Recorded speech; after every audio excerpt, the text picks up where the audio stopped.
Agora na Conte. A notícia em tempo real, como você gosta. Agora na Conte. Entrevista, trânsito, os bastidores em Brasília, esporte. Tudo o que você precisa saber agora na Conte. E no portal Leia Agora.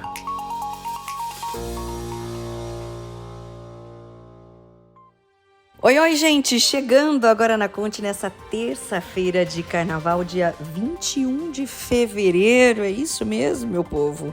Terça-feira, terçou, não é? Com folga, com feriadão. Eu sou Camila Piacente, agradeço a sua companhia por aqui até as 19 horas, agora na Conte. É isso aí. Como é que tá por aí de carnaval? Tá curtindo? Já se preparando pro retorno amanhã? Ou de repente nem é amanhã, é na quinta, não é? Algumas pessoas têm essa folga um pouco mais avantajada, gostoso, não é? Aproveitar esse comecinho aí de ano com essa folga boa. Até porque, não é? Lembrando que, como diz o ditado popular, de que o ano só começa depois do carnaval, eu já vou te dar um choque de realidade, viu? O período para declarar o imposto de renda desse ano, eles não esquecem, ele não falha. Começa em 15 de março e vai até o dia 31 de maio. Esse ano tem um prazo um pouco maior, né, para finalizar a declaração, mas de qualquer forma a gente sempre fala por aqui para tentar não deixar tudo para a última hora, né, para já ir selecionando documentação, aproveitar agora essa volta já, não é, ir pegando todos os recibos, o que dá para utilizar como declaração, né, para fazer a declaração, mas de qualquer forma, vamos lá, devem fazer a declaração todos aqueles que obtiveram renda acima de R$ 28.559,70 no ano passado, ou então que receberam mais de R$ 40 mil em rendimentos isentos, não tributáveis ou tributados na fonte. Para prestar contas com o Leão, o contribuinte vai precisar reunir vários documentos e informações também. A recomendação é que se faça essa seleção, como eu disse, não é, com antecedência, para evitar cometer erros ou omissões na declaração, evitando não cair na temida malha fina, gente, ou ter problemas ainda com a restituição, caso você tenha direito. Durante o ano passado, foi discutida aí a possibilidade de novas regras no imposto de renda para esse ano, como a mudança na tabela usada na apuração da tributação. Essa seria aí a principal. Uma das promessas de campanha, inclusive do presidente Lula, foi uma possível reforma no imposto de renda com a ampliação da faixa de isenção para quem ganha até R$ 5 mil mensais. Mas em novembro, o senador Wellington Dias, do PT, responsável pela revisão do orçamento, ele disse que o tema será tratado ao longo do novo governo, ou seja, não é para agora, não necessariamente para esse ano. O detalhamento das mudanças a serem implementadas ainda não foi oficializado. A gente recebeu algumas informações, não é? O governo federal repassou aí quase na véspera do início do carnaval, mas essa faixa, não é, que é a principal dúvida, ainda não foi confirmada. Já existe, né, isso a gente sabe, já existe um projeto de reforma no imposto de renda em tramitação no Congresso e que já foi aprovado na Câmara, mas ainda espera a votação no Senado. E tudo, como eu já disse, a gente espera que seja resolvido, ou pelo menos comece, não é, a ser resolvido, na verdade, depois do carnaval, que está acabando, está passando, viu? Se você ainda está chateado porque não pôde aproveitar, relaxa, já está acabando, né? Fica aqui com a gente, fica bem informado e esquece se você não puder ter aproveitado aí, se não teve a folga, né, que merecia. Mas, enfim, nessa edição a gente vai falar sobre Quaresma. Amanhã, inclusive, começa o período marcado pela renúncia a determinados alimentos e hábitos. O padre Renan Cunha explica tudo pra gente. Vamos falar também de um projeto de lei que vai facilitar a vida dos cadeirantes. É muito bacana essa iniciativa. E para quem usa o Pix no dia a dia, quase que todo mundo, né? Vamos combinar? Fique atento, teve mudança e a gente vai detalhar todas essas novidades. E na entrevista de hoje, um papo com a psicóloga Sani Neves, sobre os nossos pequenos que estão passando muito tempo presos às telas dos celulares. E aí, tem como mudar essa situação, criar novos hábitos, orientar, pelo menos, né, como pais, é a nossa obrigação de auxiliar? Tudo isso você confere na entrevista, tá bem interessante, viu? E também tem notícia boa para quem estava esperando a retomada dos serviços de atendimento psicológico da UFMT, tudo de graça. Então, se você está aí querendo, procurando, buscando um atendimento psicológico e não tem condições de pagar, vai ter esse atendimento de graça fornecido pela UFMT. Boa notícia, não é? Essa é muito legal. E a gente já começa essa edição falando de uma data importante para os religiosos. Amanhã, quarta-feira, começa um momento de reflexão e também de penitência. É a data que marca o início da quaresma. É um período marcado pela renúncia, não é, a determinados alimentos e hábitos. Aí vai de cada pessoa, não é? A quaresma tem início na quarta-feira de cinzas, após o carnaval, e dura até a quinta-feira santa, que é antes da missa da ceia do Senhor, não é? A penitência escolhida prolonga-se até o sábado de Aleluia, que é a véspera de celebração do domingo de Páscoa, como explica pra gente o padre Renan Cunha. O tempo da quaresma, então, é um tempo 40 dias, mas esses 40 dias, vamos dizer assim, são mais simbólicos do que literais, porque, na verdade, se a gente contar, dá mais de 40 dias, o tempo da quaresma, o tempo litúrgico. Só que a gente fala dos 40 dias porque é um número bíblico que representa justamente um tempo de penitência, de jejum e de conversão. Foram 40 dias de Jesus no deserto, foram 40 anos do povo hebreu no deserto, foram 40 dias de dilúvio. Então nós temos todas essas cenas, todos esses episódios bíblicos com 40 dias que se referem justamente à necessidade de nós fazermos penitência. E por que a penitência? Porque por meio da penitência a gente doma as nossas paixões, os nossos instintos, que muitas vezes estão desordenados e nos levam para vícios. Uma vez que a gente faz jejum, uma vez que a gente faz penitência, a gente então consegue alcançar um domínio próprio, consegue desenvolver um caráter firme para ter, vamos dizer assim, opinião, força de vontade.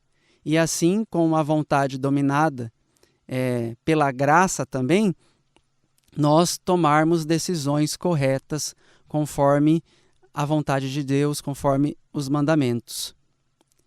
E a quarta-feira de cinzas, então, nesse sentido, ela já dá o pontapé inicial nesse período de penitências, porque a quarta-feira de cinzas, o preceito dela é justamente o jejum e a abstinência.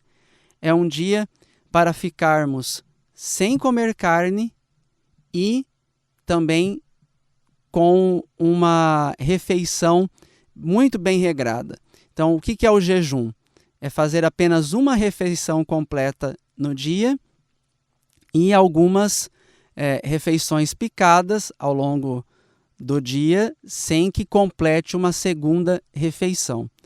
Por que isso?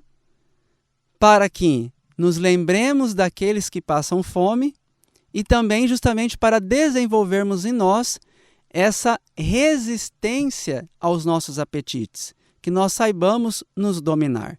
Vejam, a gula, ela está diretamente ligada aos pecados da luxúria. Então, um homem, uma mulher que não sabe se dominar diante de um prato de comida, que não sabe se dominar diante de uma picanha, de uma carne assada, ele também não vai se dominar diante de uma mulher, de um homem, né, que sejam para eles atraentes. E é justamente por causa dessa falta de domínio que acontecem as traições, que acontecem os adultérios, as fornicações e tantos outros pecados gravíssimos que podem chegar justamente até a questão da violência sexual, porque são homens, são mulheres que não se controlam, que não têm domínio sobre as suas vontades. E lembrando que esse jejum não precisa ser também só um jejum de comida. Às vezes o jejum que você está precisando é um jejum visual, é um jejum dos ouvidos, né? o que você anda vendo na internet? Será que você não está viciado nas redes sociais, viciado nas telas, no seu celular? Será que o tempo da quaresma não seria uma oportunidade para você se afastar um pouco desses ambientes, para se recolher? Então, observar quais têm sido os pontos fracos na sua vida, para que você possa se elevar como pessoa e se elevar a Deus. Esse é o nosso propósito. Deus abençoe a todos. Muito obrigado pela oportunidade de estar aqui com vocês. Então é isso, né? Você, meu ouvinte aí que está nos acompanhando, tem essa reflexão, não é, de penitência durante a quaresma, pratica a quaresma. Depois conta pra gente aí o que você escolhe como penitência, não é? Algumas pessoas cortam na alimentação, deixa de comer a carne, deixa de tomar uma cervejinha, deixa de comer um chocolate. Tem que ser algo que realmente represente um sacrifício, não é? Para mostrar aí a sua vontade de ser uma pessoa melhor, de se colocar à disposição de Deus mesmo, não é? Sempre após o carnaval, não é? Começa esse momento, isso falando da Igreja Católica. Agora vamos falar de um outro assunto, gente. É o seguinte: Cuiabá agora conta com um banco municipal de cadeira de rodas. Foi sancionada pelo prefeito Emanuel Pinheiro no último dia 18 e já está em vigor na capital essa lei. É de autoria do vereador Marcos Brito, do PV, e a medida visa preservar o direito social à cidadania dos portadores de necessidades especiais. Mas, para tanto, o banco vai funcionar como uma espécie de locadora, na verdade, de equipamentos médicos, a fim de atender a comunidade carente. Em resumo, o município vai locar cadeira de rodas, não é? Para a pessoa que precisa, cadeiras higiênicas, cadeiras de banho, bengalas, muletas, andadores, nebulizadores, camas hospitalares e também tipóias, não é? Para ajudar aí a população carente. Botas ortopédicas também, viu? E ainda outros aparelhos sem qualquer custo. Quer saber como vai funcionar? O vereador, que é o autor da lei, o Marcos Brito, explica para a gente. Vamos ouvir. Boa noite a todos, boa noite aos ouvintes da Rádio Conte, boa noite a toda a produção aí da redação da Rádio Conte. Vereador Marcos Brito, obrigado pela oportunidade. Estou aqui para explicar um pouco do nosso projeto, que é o Banco Municipal de Cadeira de Rodas e Afins. Essa demanda ela originou-se das várias denúncias que a gente tinha, né, dos munícipes que não tinham oportunidade de fazer algo, né, de ter a oportunidade de ter um tratamento digno com uma cadeira de rodas. Muitos deles acometidos com a pessoa com deficiência, né, posterior a um acidente ou já uma coisa de nascença, e não tinha como tratar, não tinha como ter esse tratamento devido, que é a oportunidade de ter uma cadeira de roda, uma cadeira de banho, uma cama hospitalar, uma muleta, uma bengala, que são esses os itens que a gente vai brigar para que seja fornecido de uma certa forma para o munícipe. Ele apresentando o seu laudo médico, o laudo fisioterapêutico, para que isso faça parte do seu tratamento, ser acompanhado por um fisioterapeuta, e aquilo ali ele vai ter acesso de uma forma como um empréstimo. Ele vem, apresenta, passa por um núcleo técnico médico dentro da prefeitura, especificamente, ou vai ser com o apoio da saúde e com o apoio da Secretaria de Assistência Social, e ali vão diagnosticar o prazo do tratamento dele, o prazo que ele terá emprestado, né, o município vai emprestar para a pessoa essa cadeira de rodas, para que ela possa ter um tratamento bacana, e com a sua melhora, ele retorna à cadeira de rodas. A cadeira de rodas, ela pode ter aquilo ali, ela pode ter utilizado, né? E ao retornar, ela não pode retornar quebrada. Ela pode, com os desgastes de uso, né? Tudo bem, mas quando quebrada, vai ser responsabilidade do munícipe que a emprestou. E assim, nós agora iremos para a segunda fase, né? Projeto de lei sancionado nesse último mês, já está em vigor. Agora a parte é fazer com que concretize para o munícipe. Essa é uma luta nossa, uma luta do gabinete do vereador Marcos Brito. Vamos procurar os parceiros, né, que possam fazer as doações. as entidades estaduais que possam fazer uma parceria com a gente. De certa forma, a gente quer atender toda Cuiabá com esse projeto de lei. Obrigado pela oportunidade e boa noite a todos. Bacana, né, gente? A gente até comentou aqui no intervalo, enquanto a gente ouvia a entrevista do vereador, que é muito caro, não é fácil. As pessoas que dependem, não é que precisam e não têm condições, passam um aperto, não é, para ter acesso a esses equipamentos, a esses materiais. Muito bacana essa iniciativa da Câmara, do vereador e também da Prefeitura em sancionar essa lei. Agora, gente, imagino que você já tenha ouvido falar sobre o chamado golpe do boleto falso. Como que é esse, Camila? Porque cada hora é um diferente, não é? Mas esse é aquele que acontece quando uma pessoa que realmente fez uma compra ou tem uma conta em aberto recebe um boleto de forma digital ou impressa para pagamento. Mas, ao realizar o pagamento, o valor vai para a conta de outra pessoa, ao invés de servir para quitar a despesa. Ô, tristeza, né?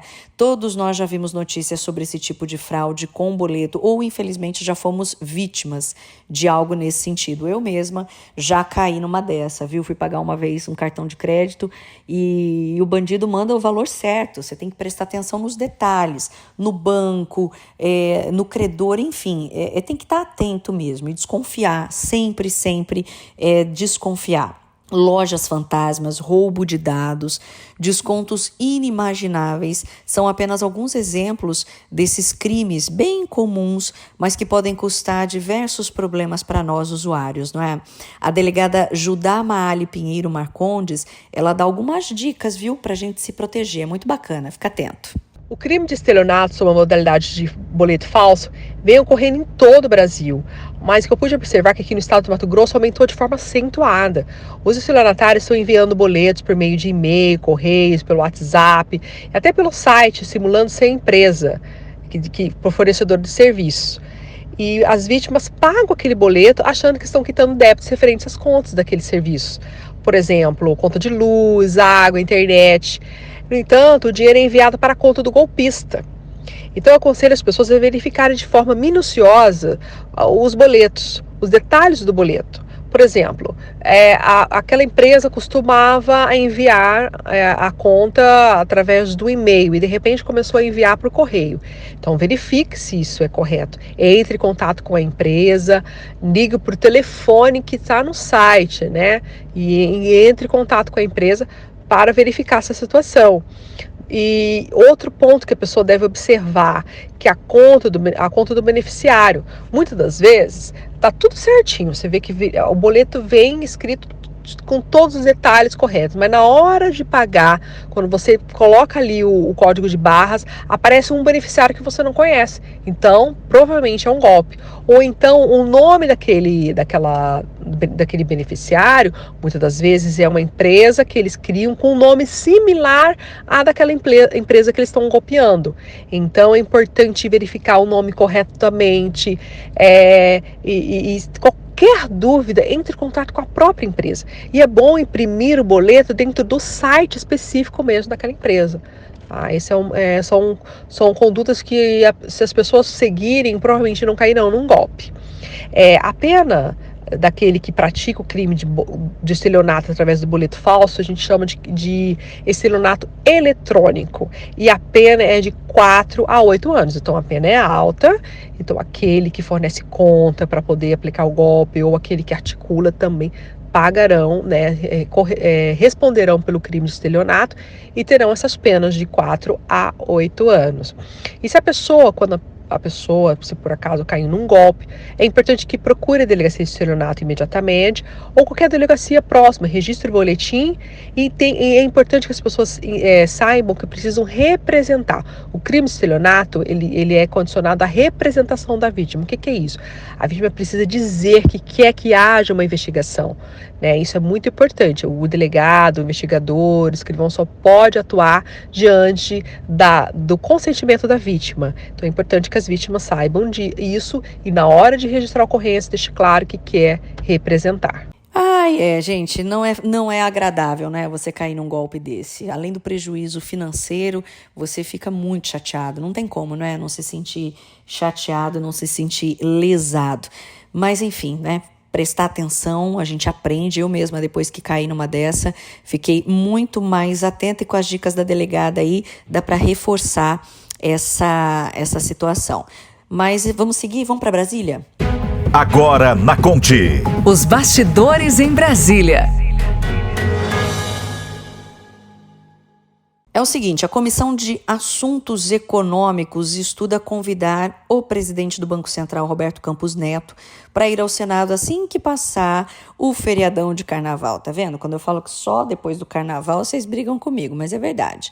Os senadores Otto Alencar, do PSD da Bahia, e Vanderlan Cardoso, do PSD de Goiás, presidente e vice-presidente do colegiado no último biênio, avaliam o seguinte, que um convite amigável ajudaria a aparar arestas e apaziguar o conflito travado com a autoridade monetária. Ângelo Cruz, esse convite vai rolar? Já rolou ou é só depois do carnaval mesmo? Boa noite.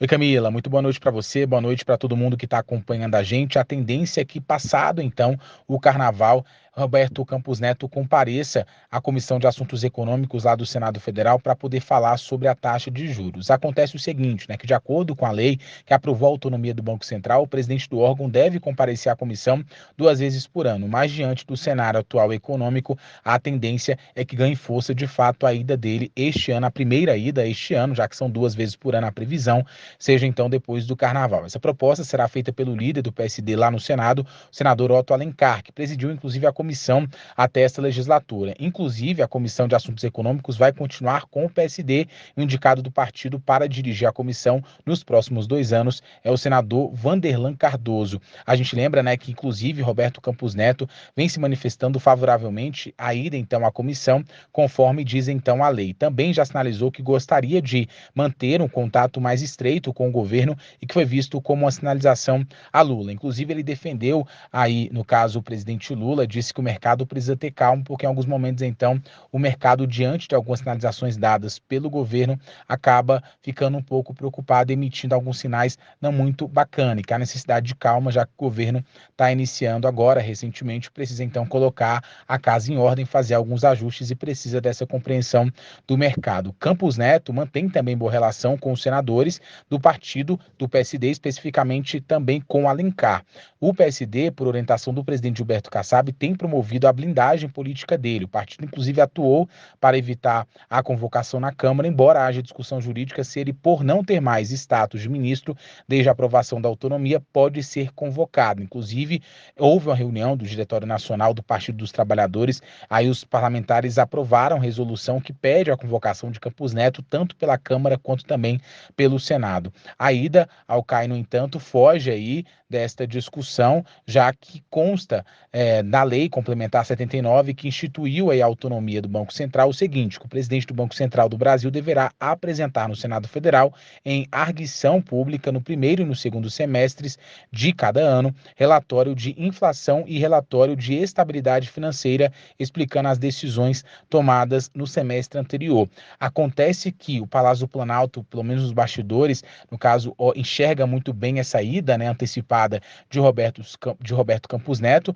à comissão. Acontece também que a gente lembra das críticas públicas, né, feitas pelo presidente Lula em relação à questão da taxa de juros, porque para Lula está muito elevado, e que aí quem tem um papel importante para poder fazer essa redução é justamente o próprio presidente lá do Banco Central. Acontece que ministros lá do Palácio do Planalto aconselharam o presidente Luiz Inácio Lula da Silva a evitar novas críticas diretas a Roberto Campos Neto, abaixar o tom ao tratar da política monetária, porque, segundo interlocutores lá do Planalto, a sugestão dos ministros foi de que Lula não deve personificar a discussão da taxa de juros na figura do presidente do Banco Central, e sim discutir a tese de forma mais geral e abrangente quando, na verdade, voltar ao assunto. Lula também ouviu desses conselhos aí do seu trio de ministros mais próximos, Alexandre Padilha, da Secretaria de Relações Institucionais, Rui Costa, da Casa Civil, e Paulo Pimenta, da Secretaria de Comunicação. Os três, aos poucos, vão se consolidando, né, como os principais conselheiros de Lula em decisões decisões que envolvem negociações políticas.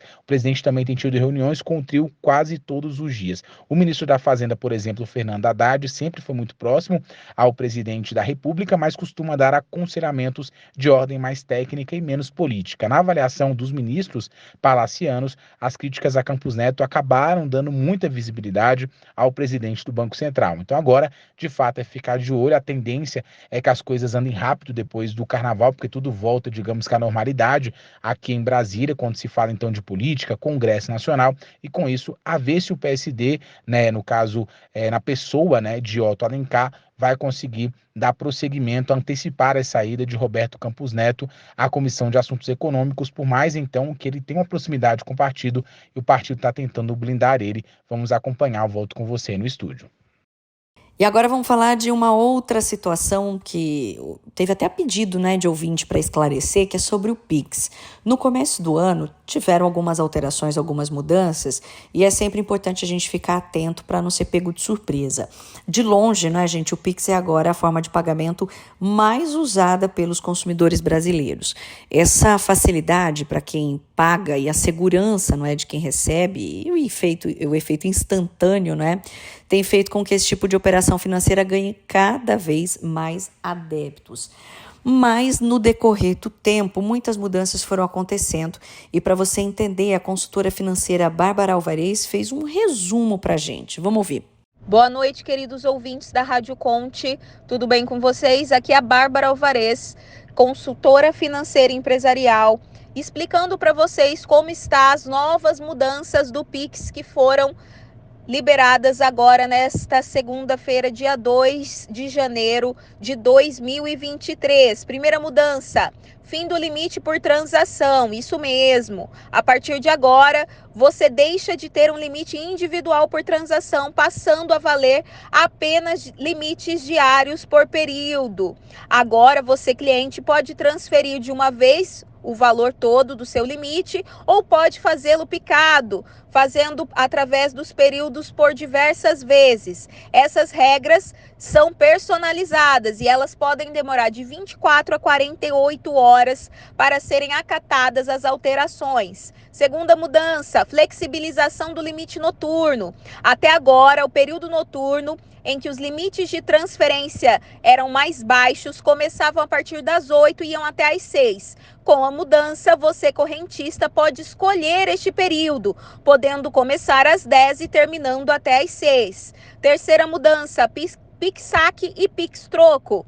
Agora existem o aumento dos valores disponíveis em ambas as modalidades, podendo ser possível sacar ou receber troco de R$ 500 via Pix durante o dia e R$ 100 à noite. As quantias passam de 3.000 no período diurno até R$ 1.000 no período noturno. Mudança 4, transferências a empresas. O Banco Central retirou o limite para transferências a contas de pessoas jurídicas pelo Pix. Agora vai caber a cada instituição financeira determinar o valor máximo. Mudança 5, referente a compras. Os limites das operações Pix com finalidade de compra passarão a ser iguais aos de transferência eletrônica disponível, que é o vulgar falando sobre o TED. Antes, eles eram atrelados aos limites do cartão de débito. Mudança 5, aposentadorias e pensões. Agora o Tesouro Nacional pode pagar as aposentadorias e pensões e salários ao funcionalismo por meio de conta salário associada ao Pix. Antigamente, o PagTesouro, sistema da Secretaria do Tesouro Nacional, permitia os pagamentos pelo Pix, estavam disponíveis apenas através da Guia de Recolhimento à União, famoso GRU. Sexta mudança, correspondentes bancários. O Banco Central facilitará o recebimento de recursos por correspondentes bancários por meio do Pix. Cada correspondente bancário poderá ter uma conta em seu nome para movimentação de valores relativos à prestação de serviços, desde que seja usada apenas para receber recursos. Todas essas regras você pode conferir no site do Banco Central ou através do nosso Instagram, barbara.s.alvarez. Desde já agradeço e tenham todos uma boa noite. O Pix é bom demais, né? É muito bom. Afinal, aliás, aproveitando já que é carnaval, né? Juliana Bino, faz um Pix de carnaval aí pra mim. Seja legalzinha, faz um Pix de carnaval. Dá tempo, a gente vai até pro intervalo agora. Enquanto isso, você pode fazer um Pix pra mim. Vamos pro intervalo, gente. Na volta tem mais notícia por aqui. Agora na Conte. Volta já!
A informação como você gosta. Agora na Conte. Agora na Conte está de volta. De volta agora na Conte com mais informação e a gente volta do intervalo para conversar com os pais. Você que está me ouvindo aí, que é pai, nós aqui, eu também sou mãe. Christian é pai aqui no estúdio. É difícil encontrar uma mãe ou um pai que tenha comprado um celular para o filho e que não esteja preocupado com o uso excessivo do aparelho. Às vezes com adulto também, né, gente? Vamos combinar. Mas hoje a ideia é a gente perceber isso com os filhos, com as crianças, com os jovens e saber como agir. Para aprender exatamente a lidar com essa situação, nós conversamos com a psicóloga Sani Neves na nossa entrevista de hoje. Agora na Conte. Entrevista. E reclamações, gente, acerca do número de horas e horas diárias que crianças e jovens têm passado diante das telas, não é, de smartphones, tablets, computadores, enfim, até da televisão, né, são frequentes nas rodas de conversa, nas escolas e também nos consultórios médicos. Nesse momento de carnaval, de folga escolar, a psicóloga Sani Neves deu umas dicas valiosas para orientar os pais, até porque depois de amanhã já volta tudo ao normal, né? é? Acaba a folga e as crianças, os jovens precisam ter essa dimensão, essa ideia de que existem regras, não é, gente, para tudo. Então é importante a gente ter esse auxílio de uma profissional nos dando dicas valiosas. Vamos ouvir. Com as voltas às aulas, é o momento de retomar a disciplina, organizar a agenda, ter horário para dormir, para acordar e, evidentemente, deixar as telas de lado. Para muitos pais, isso é motivo de preocupação, desgaste, aflição. Vivem momentos de tensão e, por que não dizer, de verdade, sentem raiva. Raiva dessa situação desgastante e, ao mesmo tempo, preocupante. Mas há uma sugestão, há uma solução para esse problema. É momento de sentar e conversar com os filhos. Se você já tentou regras rígidas, falar alto, colocar limites claros e não funcionou, experimente um diálogo, converse, ouça o seu filho, a sua filha, combinem sobre o melhor horário para a tarefa, o horário adequado para usar a tela e até que horas podem ficar com o celular. Também é importante que esses pais entendam que eles são, sim, os pais e não somente amigos dos filhos. E nessa hora, lembrem-se da autoridade. Combinem um horário para recolher o celular à noite. Sim, não dá para confiar e deixar o celular no quarto. São crianças, adolescentes, ainda estão aprendendo a respeitar regras, a controlar as suas vontades. Portanto, é muito importante você tirar o celular do quarto. Retire, combine um horário, permita que ele fale também sobre a opinião dele, sobre um horário que seja adequado para ambas as partes. Quanto às tarefas, converse com ele sobre o dia que vocês terão tempo, horário disponível, para que eles não venham pedir uma ajuda naquela hora que você está mais aflita ou preocupado com o trabalho, com o almoço para fazer, já em cima da hora para sair para a escola, pois isso também estará evitando um momento de estresse, de discussões que não são nada agradáveis. Sani, então o que é o momento, não é? Qual é o momento de dialogar, de negociar, por mais difícil que seja? Como identificar que chegou essa hora? Toda vez que a criança participa dessa negociação, de combinar horários, limites, ela se sente mais responsável e comprometida com aquela ação. Por isso é tão importante sentar, olhar nos olhinhos, sentir a criança, dedicar esse momento de tranquilidade nesse diálogo que deve ser um diálogo claro, amoroso, tranquilo, e não somente naquele momento em que você está estressada, estressado, despejando ali toda a sua frustração, o seu cansaço, pois isso não faz bem para o desenvolvimento mental da criança. Ela não consegue entender que o papai e a mamãe estão cansados e estressados não somente pela situação que está acontecendo em casa, mas também pelo trabalho, pela vida financeira, enfim, por todo o estresse da vida adulta. Na cabecinha da criança, ela vai interpretar assim: papai e mamãe não gostam de mim. Olha o quanto eles falam nervosos e gritam comigo.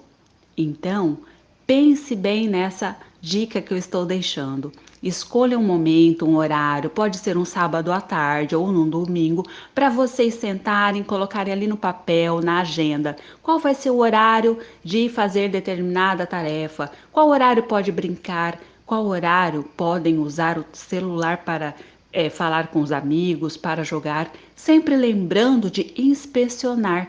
É muito importante que os pais sejam vigilantes e fiscalizem sim com quem essas crianças estão conversando, sobre o que tipo de jogos estão tendo acesso, pois todos sabemos que envolvem muitos riscos e as crianças precisam desse cuidado. Os pais precisam controlar a situação, não é? A gente entende, mas como ter esse comprometimento sem causar uma crise? Como ter esse diálogo com jovens, com crianças em casa? Para evitar que o uso das telas seja excessivo, é necessário incluir outras atividades que possam preencher a agenda da criança, fazendo com que ela não tenha tanto tempo livre para o uso do celular. Também é importante que os pais assumam o controle do aparelho, não deixando totalmente na mão da criança o tempo todo, 24 horas por dia, para que ela tenha acesso no momento que ela quiser, inclusive de madrugada. Então, o uso da tela implica o comprometimento dos pais em estar regulamentando e vigiando o seu uso. É importante que os pais tenham consciência que é impossível, na atualidade, impedir que as crianças tenham acesso à internet, ao celular. No entanto, é primordial que definam um horário, um tempo para uso diário. Nunca vacilando ou permitindo que esse horário seja quebrado, porque a criança vai aprendendo a driblar regras. Por exemplo, se vocês combinarem que utilizarão apenas 2 horas por dia, 1h30, e de repente a criança está usando 3 horas porque os pais esqueceram de recolher o celular, o que elas vão interpretar? Os meus pais não cumprem o que eles falam. Não é mesmo? Então é muito importante que as crianças tenham essa consciência de que o que o papai e a mamãe falaram e combinaram está combinado e nunca será mudado. Ou seja, regra é regra. Isso também traz uma segurança afetiva para a criança, pois ela se sentirá acolhida, amada e protegida por esses pais. Sani, a gente ouve muito, não é? Que as crianças de hoje são diferentes, não têm o mesmo respeito que de antigamente, não é? De um outro tempo, do nosso até mesmo. E o que fazer com isso? Como administrar essa mudança, se ela realmente existe? Muitas pessoas comentam: as crianças de hoje não são como aquelas crianças de antigamente, que obedeciam apenas com o olhar. Mas as crianças, elas aprendem observando. A sociedade toda mudou. Nem mesmo os pais dessas crianças são submissos aos chefes. Eles também questionam, também impõem regras e exigem respeito às leis de trabalho, por exemplo. As mães também mudaram. Não são mais como aquelas mães de antigamente, totalmente submissas e do lar. As mães de hoje saem para trabalhar, têm o seu próprio dinheiro e também contestam quando elas não concordam com os papais, com seus esposos. Portanto, a criança observando o mundo à sua volta, é natural que ela também queira ser tratada com respeito e dignidade. E, lógico, também tenha direito à fala, à voz ativa, principalmente quando as decisões as envolvem. Sentar com a criança e conversar, fazê-la participar de todas as decisões que a envolvem é uma forma de enriquecer o diálogo familiar, melhorar a interação em casa, favorecendo o afeto e o comprometimento de todos com aquilo que é melhor para a criança. Por exemplo, se vocês vão definir a que horário vão fazer a tarefa, senta com a criança e combina com ela. A envolva naquelas tarefas que fazem parte do seu cotidiano.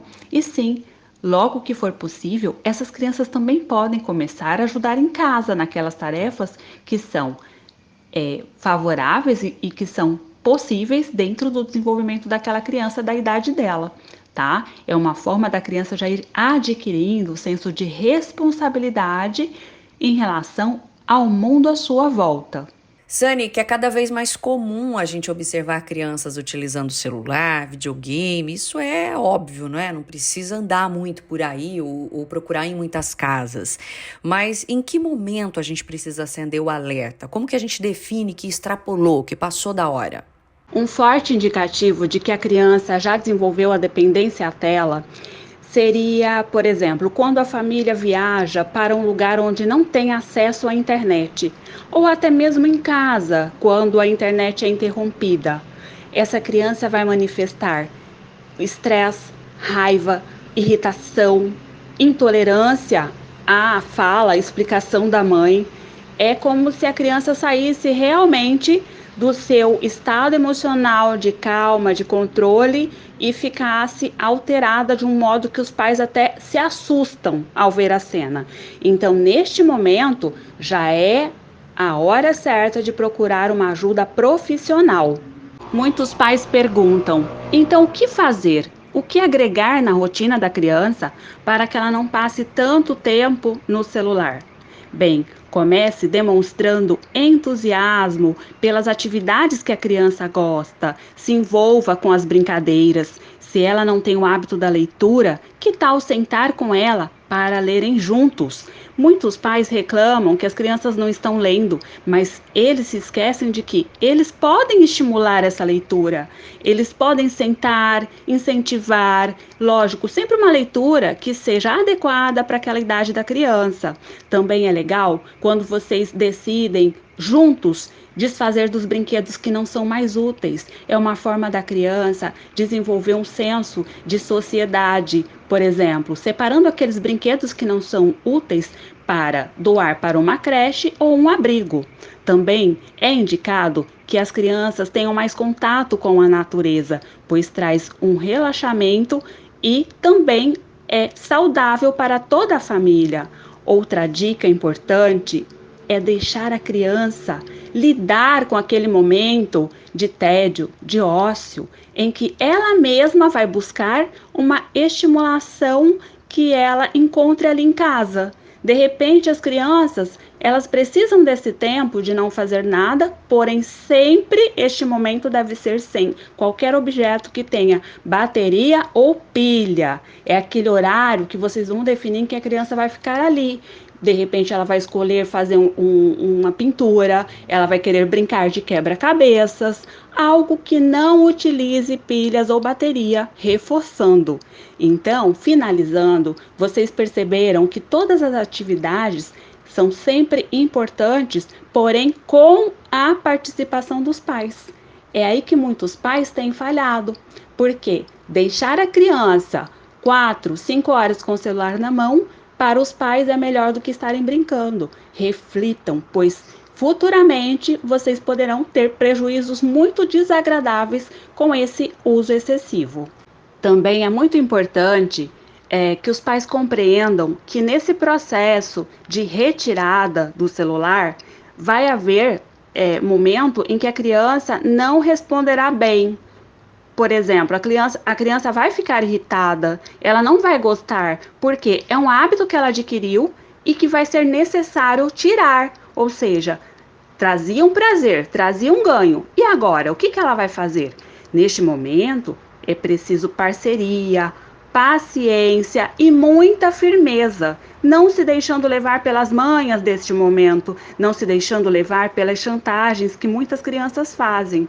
É neste momento que vocês vão demonstrar todo o amor a essa criança, explicando que vai ser melhor assim, porém, nós não vamos usar o celular agora, mas nós vamos cuidar das plantas, nós vamos passear com o animal da família, nós vamos passear no parque, fazer algo que agregue um valor saudável, uma presença saudável dos pais ali no lugar do uso da tela, tá? E também um puxãozinho de orelha. Não esqueça de dar o exemplo. Papai e mamãe, evite ao máximo usar o celular quando estiver com o seu filho, com a sua filha, pois as crianças aprendem muito mais com os exemplos do que com aquilo que os pais falam. É aquela velha história. É preciso fazer o que vocês estão pregando para que as crianças aprendam. Sani, como evitar chegar nesse ponto? Como que a gente estabelece esse acordo e evita danos futuros?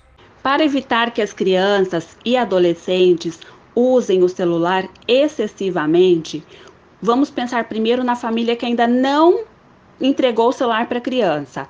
Antes de entregar, de dar de presente, não sei como é que é aí na sua casa, na sua família, mas no momento em que essa criança for receber o celular, é este o momento de estabelecer as regras claramente com relação ao tempo que as crianças poderão utilizar o eletrônico.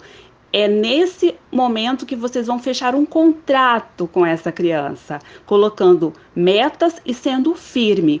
Por exemplo, vocês Só vão pegar o celular depois que levantarem, tomar banho, escovar dente e arrumar a cama. Um exemplo. Vamos supor que a criança ainda não é capaz de arrumar sua cama. Você só vai pegar o celular depois que fizer a tarefinha da escola. É preciso que a criança compreenda que para ter um ganho, primeiro, ela vai precisar ser responsável. E deixando claro que se não for seguido o horário ali seriamente, o celular será retirado. E não só falar que irá retirar, mas de fato retirar o celular. Bom, para finalizar, Sani, depois desse bate-papo, né, dessas dicas mesmo, para a gente prestar bastante atenção nos nossos filhos, existe um prejuízo psicológico real para essa criança, para esse jovem que passa muito tempo em frente a uma tela?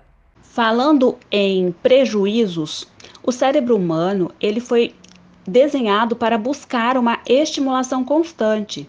No entanto, para a criança, isso tem um prejuízo muito alto, pois quando essa superestimulação é tirada, o cérebro dela não relaxa, não descansa e segue pedindo a continuação do estímulo. E aí o que acontece? Desencadeia a ansiedade, a falta de concentração. Logo, essa criança não vai ter a mesma motivação para ler um livro, para estudar, para ter um momento de ócio, de meditação, de calma. Ou seja, é um prejuízo muito sério que tem levado muitas crianças a buscarem ajuda psiquiátrica e psicológica, né? Muitos pais, porque sozinho eles chegam num ponto que eles não conseguem mais lidar com essa situação. Prevenção é vida. Portanto, se a sua criança, seu adolescente está começando a usar celular ou se você já percebeu que está em excesso, procure controlar. Perdeu o controle, não está conseguindo ajudar o seu filho, a sua filha? Busque ajuda especializada o mais breve possível. Nós estamos no início de um ano escolar, um ano letivo. É neste momento que a criança precisa ser amparada e cuidada para que ela tenha sucesso na vida escolar. Gente, dicas valiosas, né, da Sani Neves, sempre aí nos orientando, nos ajudando. Agora, por falar em dicas valiosas, tem uma notícia muito boa ainda falando sobre questões psicológicas, né, sobre esse auxílio tão importante. Para quem estava esperando a volta do serviço de psicologia aplicada da Universidade Federal, que estava parado desde a pandemia, agora vai voltar. Isso é muito bacana, de forma presencial. Serão disponibilizadas, a princípio, 130 vagas para adultos, 20 para adolescentes e 20 infantis. Os atendimentos serão realizados por estudantes do curso de psicologia da universidade, com supervisão dos seus professores. Qualquer pessoa pode se inscrever, independente da sua ligação com a universidade, desde que tenham disponibilidade para comparecer semanalmente aos atendimentos. Como explica a coordenadora administrativa e responsável técnica, a doutora em educação pela UFMT, Ellen Santana de Souza. Elas são feitas presencialmente aqui no SPA, vão ocorrer nos dias 9 e 10 de fevereiro, nos horários das 8 às 12 e das 14 às 18, enquanto houverem vagas. Então, as pessoas vão chegar, vão ser distribuídas as senhas e nós vamos atendê-las e fazer as inscrições conforme as demandas. E outra etapa dessa inscrição é o processo de triagem. Então, nesse momento já será agendada uma triagem para a semana seguinte e a pessoa tem que comparecer. Um dos critérios para que a ficha se mantenha ativa no serviço é que participe corretamente da triagem e que atenda aos nossos contatos, né? Chamando para iniciar o atendimento. A questão da frequência também é um critério importante para se manter a vaga e o acompanhamento do serviço. Então, isso tudo também vai estar especificado na inscrição. A gente vai entregar um folderzinho com essas informações. O processo de triagem, ele é uma escuta mais ampliada para saber da queixa, aquilo que o paciente nos traz, para que nós possamos classificar essa demanda, né, em termos de urgência, em termos de possibilidade de atendimento dentro do serviço, ver se é uma demanda que se enquadra para o atendimento ou se necessita de um encaminhamento para um outro serviço de saúde ou outras áreas, se isso for identificado. Então, ele é um serviço de análise e avaliação dessas queixas e distribuição desse caso aqui dentro do serviço. Boas dicas, né, gente? Muito importante cuidar da nossa saúde mental. Gente, falando em educação, o vereador Sargento Joelson orienta os pais que não conseguiram vagas em creches para seus filhos, né, nesse ano letivo aí, para levar o caso à justiça. O motivo é uma decisão proferida pelo Supremo Tribunal Federal em setembro do ano passado, determinando, aliás, que é dever constitucional do poder público de assegurar o atendimento em creche e pré-escola às crianças de até 5 anos de idade. No julgamento realizado no ano passado, o Supremo já havia estabelecido que a oferta de vagas para a educação básica pode ser reivindicada na Justiça por meio de ações individuais. O ministro Luiz Fux, relator do processo, diz que o Estado não pode ser omisso e que as prefeituras são primariamente responsáveis pela universalização da educação básica. O vereador Sargento Joelson ele afirmou o seguinte, que o município está inerte até o momento e contou que o gabinete dele já propôs mais de 20 ações para tentar assegurar as vagas a essas crianças em idade de creche. O vereador reforça que cabe a todos os pais de crianças que estão fora de salas de aula buscar a justiça. O vereador cita como possível solução que o Ministério Público adote a modalidade de parceria público-privada, chamada de PPP, ou com entidades filantrópicas para sanar aí o déficit de vagas. Vamos ouvir. Metade praticamente das crianças em idade de creche no município de Cuiabá estão fora da sala de aula por falta de sala de aula. Acontece que no mês de novembro o STF decidiu que os municípios brasileiros são obrigados a oferecer essas vagas de creche e os municípios precisam se mexer. O problema é que Cuiabá não se mexeu até agora, nós temos esse déficit de 4 mil alunos fora de sala de aula e o encaminhamento que nós, enquanto Câmara Municipal de Cuiabá, estamos dando é para que esses pais possam judicializar essa situação e garantir que seus filhos possam entrar na sala de aula. É direito da criança, não só do pai, mas da criança principalmente, para que ela se desenvolva melhor, para que ela tenha um futuro melhor. E isso não está acontecendo em Cuiabá, apesar de uma decisão que obriga o município a providenciar essas vagas. O município está inerte até o momento e nós esperamos que os pais comecem a judicializar isso. Inclusive nós, enquanto gabinete, já propomos mais de 20 ações até agora e cabe a todos os pais que estão com as crianças fora de sala de aula que busquem a Defensoria Pública, que busquem o Ministério Público, que busquem um advogado particular e entre com essas ações para que o município se sinta na obrigação de fornecer essas vagas. A nível de Brasil, nós temos uma série de situações, né? Nós temos o estado de São Paulo, por exemplo, que está resolvendo esse problema com PPPs, né? Com acordos com entidades privadas, como igrejas, como a Assembleia de Deus, como Polícia Militar, e dividindo as despesas. O município divide essas despesas com essas entidades e fazem creches filantrópicas. Seria uma saída para Cuiabá. Nós temos uma série de entidades em Cuiabá que teria condição de manter uma creche para os seus filhos, para os filhos dos seus servidores, para o filho dos seus membros das associações, e essa seria uma alternativa. Tem outras alternativas que aí eu já não acho tão ideal, como Rondonópolis, aqui em Mato Grosso mesmo, está atendendo 100% das crianças em um período só.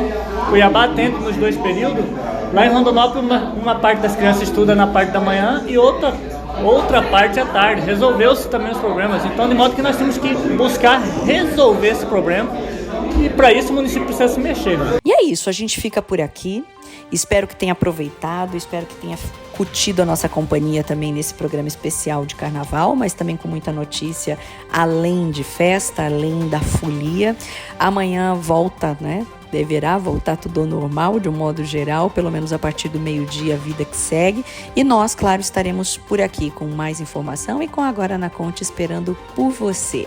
Aproveite, divirta-se, mas sempre com juízo, com responsabilidade. E a gente volta a se encontrar amanhã. Até lá! Você ouviu Agora na Conte. A notícia em tempo real, como você gosta. Agora na Conte. Volta amanhã na Rádio Conte e no portal Leia Agora.